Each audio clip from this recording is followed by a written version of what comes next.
कारभारी आनंद झालाय म्हणाला, अहो कारभारी आनंद झालाय म्हणाला, मला ग बाई जायच तुळजापुराला, मला ग बाई जायच तुळजापुराला.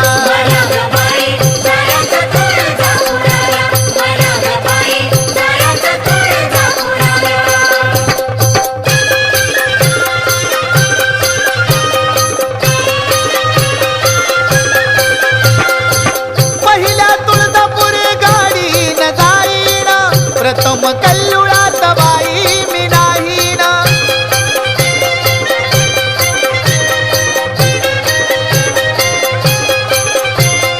आता मी उशीर लावू कशाला, आता मी उशीर लावू कशाला, मला ग बाई जायच तुळजापुराला, मला ग बाई